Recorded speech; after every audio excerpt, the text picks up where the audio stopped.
Kajian Islam. Rasulullah sallallahu alaihi wasallam menyebutkan, idza dakhaltumul khala, apabila kalian masuk kamar mandi, faqulu bismillah, maka ucapkanlah bismillah. A'udzu billahi minal hubuthi wal khaba'ith. Kalian ucapkanlah bismillah, kemudian iringkan dengan membaca a'udzu billahi minal khubuthi wal khaba'is. Saya berlindung kepada Allah dari al-khubuth, dari syaitan-syaitan lelaki dan jin-jin perempuan yang ada di dalam kamar mandi. Karena kamar mandi ini adalah al-muhtadarah. Di dalamnya ada syaitan. Di dalamnya ada jin, sehingga ketika kita bermunajat kepada Allah Subhanahu wa taala dengan mengucapkan bismillah dan kita meminta perlindungan kepada Allah Subhanahu wa taala, maka kita mendapatkan perlindungan ketika kita menyelesaikan hajat kita. Lebih-lebih ketika mengucapkan bismillah, Nabi sallallahu alaihi wasallam mengatakan, sitru ma bainal jinni wa awrati ibni Adam. Idza dakhala al-khala an yaqula bismillah. Tirai antara matanya bangsa jin, baik dari kalangan laki-laki ataupun perempuan, dengan auratnya manusia adalah ketika seorang masuk kamar mandi kemudian mengucapkan bismillah. Artinya ketika seorang mengucapkan bismillah ketika masuk dalam kamar mandi, maka dalam hadis ini sangat jelas jin baik dari kalangan laki-laki ataupun perempuan tidak bisa melihat auratnya.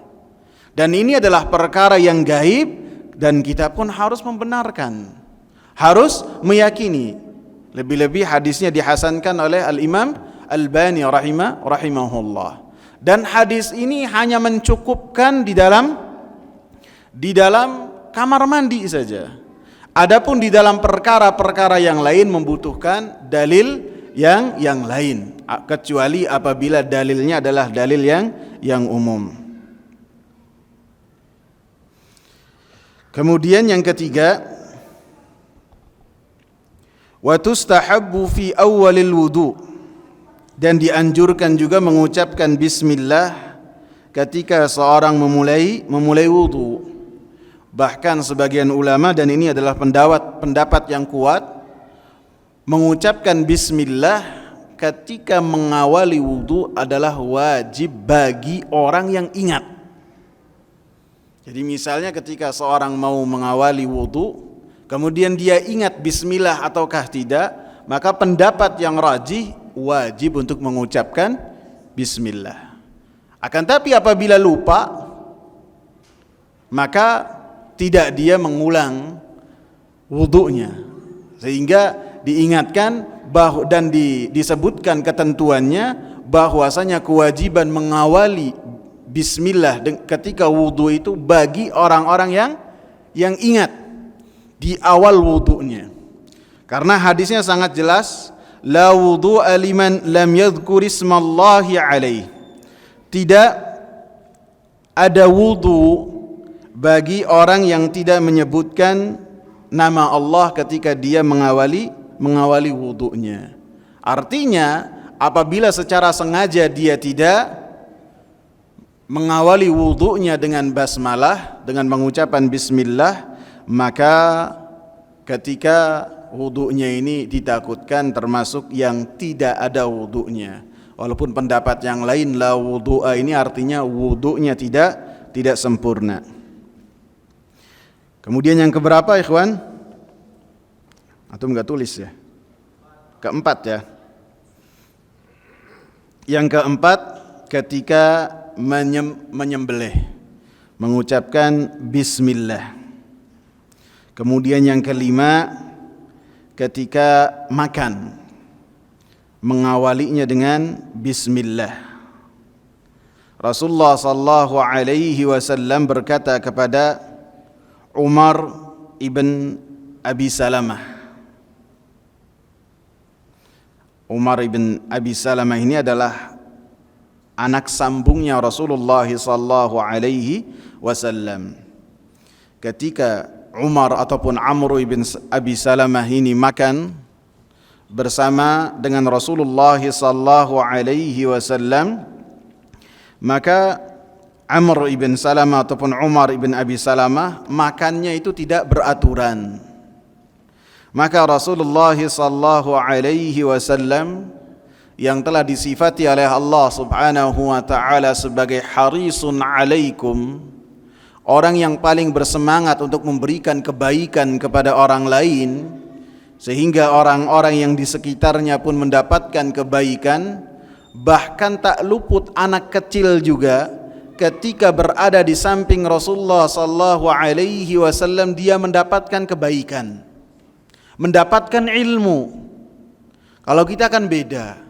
Melihat anak kecil kita tidak memanusiakan, mendiamkan saja. Salam tidak, kita berikan pengajaran tidak, kita lewati saja. Rasulullah tidak. Ketika melihat gerombolan anak kecil berkumpul, Rasulullah ucapkan salam. Kemudian disalamin satu persatu. Menunjukkan apa? Rasulullah sallallahu alaihi wasallam menganggap keberadaan mereka. Sehingga ketika melewati Rasulullah mengucapkan salam dan menjabat tangan mereka satu persatu.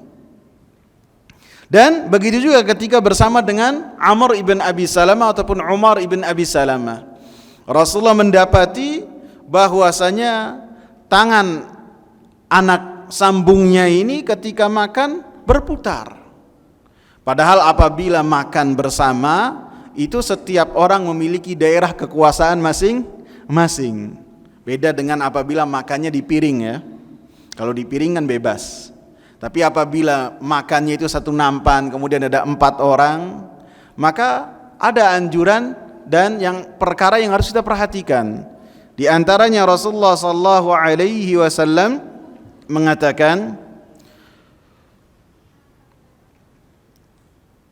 "Kul bismillah." Katakanlah ketika makan itu mengawali dengan bismillah. Wa kul biyaminik, dan ketika makan gunakan tangan kanan. Tangan kiri haruslah diam. Tidak boleh ikut dalam makan tersebut. Bahkan ketika megang rawit tidak perlu. Karena Rasulullah mengatakan kul biyaminik, makanlah dengan tangan kanan. Wa kul mimma yalik, dan makanlah dari apa yang dekat denganmu. Jadi diperintahkan ketika makan kita mengawalinya dengan mengucapkan bismillah, mengucapkan basmalah bismillah. Dan ketika kita makan dan mengucapkan bismillah, maka syaitan tidak akan beserta dengan orang yang ketika makan mengucapkan basmalah, tidak akan beserta dengan orang tersebut. Sehingga ketika mendapati orang itu masuk ke rumahnya dengan mengucapkan bismillah, kemudian dia mengucapkan salam kepada keluarganya, maka syaitan akan mengatakan la mabita lana, sekarang kita tidak bisa nginep di rumah ini. Dan ketika lagi makan ataupun mau makan mengucapkan basmalah bismillah, maka syaitan akan mengatakan la asyalana, sekarang kita tidak memiliki makanan yang kita santap dengan orang tersebut, karena orang yang ada di hadapannya mengucapkan basmalah. Akan tapi apabila lupa, maka diperintahkan untuk mengucapkan bismillah awwalahu wa akhirahu. Karena Rasulullah sallallahu alaihi wasallam mengatakan, "Idza akala ahadukum falyadhkur ismallahi ta'ala." Apabila salah seorang di antara kalian makan, maka awalilah dengan menyebut nama Allah.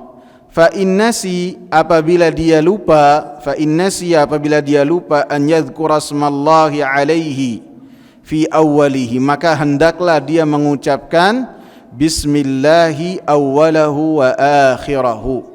Maka ketika mengucapkan bismillahi awwalahu wa akhirahu, maka dia mencukupkan dari apa yang telah dia lupa dengannya. Akan tapi hadis yang mengatakan syaitan yang makan bersama dengan orang yang tidak mengucapkan bismillah, kemudian orang tersebut mengucapkan bismillah awalahu wa akhirahu, maka syaitan akan mengeluarkan lagi makanan yang telah dia makan, memuntahkan. Maka ini adalah hadis yang dhaif yang tidak bisa dijadikan hujjah. Dan pengucapan bismillah awalahu wa akhirahu hanya dikhususkan di dalam makan saja. Makan saja. Adapun perkara-perkara yang lain yang diperintahkan untuk kita mengucapkan basmalah di awal ketika kita melakukan hal tersebut, kemudian kita lupa, maka tidak dianjurkan untuk kita mengucapkan bismillah awalahu wa akhirahu. Seperti misalnya masuk kamar mandi lupa mengucapkan bismillah, maka tidak ada anjuran ketika di dalam ataupun ketika keluar mengucapkan bismillah awalahu wa akhirahu. Dan ketika misalnya wudu lupa, kemudian ketika membasuh tangan baru ingat belum mengucapkan bismillah, tidak ada anjuran untuk mengucapkan bismillah awalahu wa akhirahu. Karena yang disebutkan oleh Rasulullah sallallahu alaihi wasallam dengan menyebutkan bismillah awalahu wa akhirahu hanya ketika berkaitan dengan makan saja. Kemudian yang keberapa ya ikhwan? 5. Yang kelima, ketika jima pun diperintahkan untuk mengucapkan bismillah. Rasulullah sallallahu alaihi wasallam mengatakan, "Lau anna ahadakum idza ata ahlahu," kalau seandainya salah seorang di antara kalian mendatangi istrinya untuk melampiaskan hasratnya, kemudian dia berdoa dengan bismillah, dengan nama Allah, Allahumma jannibna syaitana, ya Allah jauhkanlah dari kami ini syaitan, wa jannibis syaitana ma razaqtana, dan jauhkanlah dari kami, dan jauhkanlah syaitan dari apa yang engkau rezekikan kepada kami, yakni anak. Apabila dalam hubungan tersebut Allah subhanahu wa ta'ala berikan ketentuan seorang anak, maka kata Rasulullah, fa innahu in yuqaddar bainahuma waladun lam yadurrahu syaitanu abada, maka apabila Allah subhanahu wa ta'ala menentukan di dalam hubungan tersebut ada seorang anak, maka syaitan tidak akan bisa memberikan mudarat sedikit pun terhadap anak tersebut. Jadi ketika seorang berharap untuk memiliki anak yang saleh, maka diawali dengan apa? Ketika mendatangi istrinya dengan mengucapkan bismillah, Allahumma jannibna syaitan wa jannibis syaitana ma razaqtana. Dan sama dengan perkara yang lainnya, ketika seorang lupa dalam mengucapkan bismillah Allahumma jannibna syaitan, kemudian ingat ketika dia melakukan hal tersebut, tidak ada anjuran untuk dia mengucapkan bismillah awalahu wa akhirahu, tidak ada, karena hal tersebut mengucapkan bismillah awalahu wa akhirahu hanya berkaitan dengan makan saja. Karena tidak ada kias apabila berkaitan dengan perkara-perkara yang ada nasnya secara langsung. Karena apabila Rasulullah hanya menyebutkan di dalam makan saja, maka di dalam perkara yang lainnya tidak bisa dikiaskan dalam perkara-perkara ibadah. Kemudian disebutkan makna dari Allah, bismillah. Nama dari, apa arti dari Allah? Disebutkan dalam kitab tafsir ini, Allah adalah alamun ala Rabbi tabaraka wa ta'ala, nama untuk Rabb tabaraka wa ta'ala. Dan disebutkan bahwasanya Allah itu adalah nama yang paling besar, yang apabila seorang meminta kepada Allah subhanahu wa ta'ala, maka Allah subhanahu wa ta'ala akan memberikan. Li'annahu yusafu bi jami'is sifat, karena nama Allah itu dengannya disifati dengan berbagai macam sifat dalam Al-Quran. Disebutkan dalam kitab tafsir Qur'anil Azim bahwasanya dalam bahasa Arab tidak ada alif dan al-lam, alif lam yang pengucapannya dengan tafkhim, dengan diberatkan pengucapannya dengan mengucapkan o, tidak ada kecuali dalam kosakata Allah. Ini dari zaman dahulu. Tidak ada pengucapan dalam alif dan lam, misalnya Alkitab, kitab, nggak ada. Yang diberatkan, ditafkhimkan dalam membacanya hanya kosakata Allah. Karena ketika mengucapkan dengan tafkhim, dengan memberatkan seperti yang tadi saya sebutkan, dalam rangka mengagungkan Allah Subhanahu wa ta'ala. Disebutkan bahwasanya Allah adalah dengannya semua sifat merujuk kepada Allah Subhanahu wa ta'ala. Dalam surat Al-Hasyr ayat 22 sampai 24, Allah Subhanahu wa ta'ala sebutkan nama-nama Allah Subhanahu wa ta'ala yang diawali dengan Allah terlebih dahulu. Allah katakan huwallahu alladzi la ilaha illahu alimul ghaibi wasyahadati huwar rahmanur rahim. Dialah Allah yang tiada ilah yang berhak disembah kecuali Dia, alimul ghaibi wasyahadah, yang mengetahui yang gaib dan mengetahui yang asyahadah, yang dilihat. Huwar rahmanur rahim, dan Dialah ar-Rahman dan ar-Rahim. Kemudian di dalam ayat yang berikutnya, huwallahu alladzi la ilaha illahu al-malikul quddusus salamul mu'minul muhaiminul azizul jabbarul mutakabbir subhanallahi amma yusyrikun. Allah Subhanahu wa ta'ala sebutkan nama-namanya, nama-nama Allah Subhanahu wa ta'ala yang indah, dan diawali dengan menyebutkan Dialah Allah Subhanahu wa ta'ala. Dan di dalam ayat yang berikutnya, huwallahul khaliqul bari'ul musawwiru lahul asma'ul husna yusabbihu lahu ma fis samawati wal ardi wa huwal azizul hakim.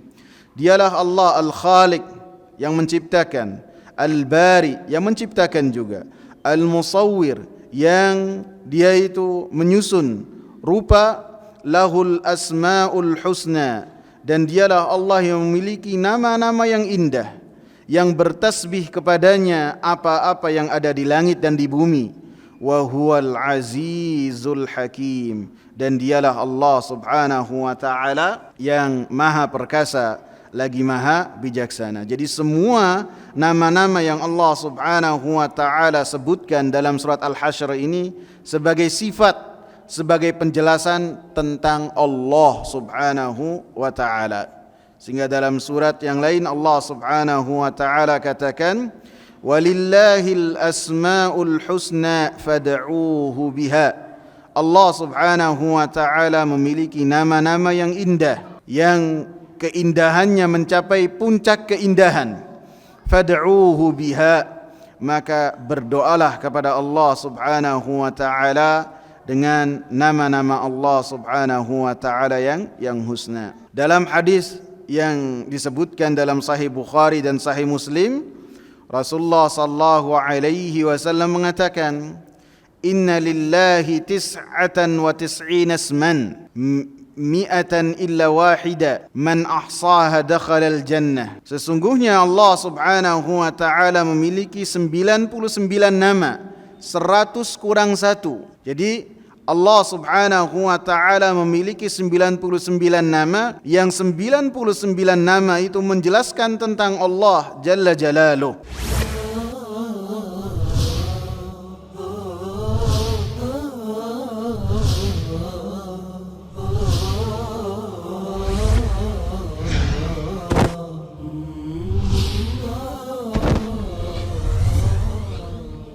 Kajian Islam.